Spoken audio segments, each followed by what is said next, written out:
आइए अब एक एक्सक्लूसिव बातचीत अब आपको सुनाने का समय आ गया है। एजीएम के बाद ओएनजीसी के सीएमडी से खास बातचीत की है जी बिजनेस संवाददाता अमरीश पांडे ने।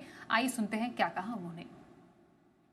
जिस तरीके से हम देख रहे हैं फाइनेंशियल्स आपके काफ़ी अच्छे हैं, किस तरह का परफॉर्मेंस रहा है और उसको आप इवेल्युएट कैसे कर रहे हैं? मैं वही चीज़ बोलना चाहता हूँ कि क्रूड ओएनजीसी का जो प्रोडक्शन नंबर है वो ऑलमोस्ट कांस्टेंट है। थोड़ा ग्रोथ ही है बट बहुत मार्जिनल ग्रोथ है। क्रूड के प्राइस पे हमारा रेवेन्यू डिपेंड करेगा, क्योंकि प्रोडक्शन मल्टीप्लाई कर देंगे आप क्रूड प्राइस से तो आप you can arrive at our revenue. Cost काफ़ी हमारा प्रेशर है भी कॉस्ट कम करने का, ताकि कॉस्ट हम कम करें वो हमारे हाथ में है। और इन दोनों के बीच में हमारा जो उसी से हमारा प्रॉफिट, तो हमारा उम्मीद है कि अगर कॉस्ट हम अच्छे से कंटेन करें, क्रूड प्राइस रेंज बाउंड होगा, ऐसा हमारा मानना है।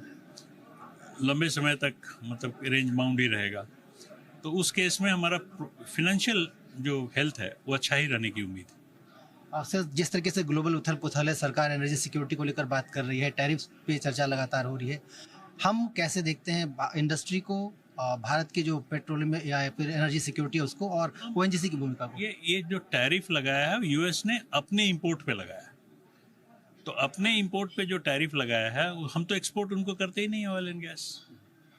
जो मार्जिनल क्वांटिटी जो एक्सपोर्ट होता है वो तो रीएडजस्ट हो जाएगा, बिकॉज उनको कोई और दे देगा, हम कहीं और दे देंगे।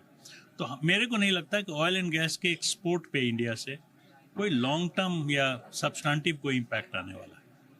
वो बाकी चीज़ों पे होगा बट ऑयल एंड गैस पे नहीं है, इसलिए ऑयल एंड गैस हम डेफिसिट हैं, हम तो इंपोर्ट करते हैं, तो मैक्रो पिक्चर बदलने वाली नहीं। और खरीद को लेकर किस तरह की स्ट्रेटजी रहेगी? खरीद तो जहाँ से भी सस्ता मिलेगा हम खरीदेंगे।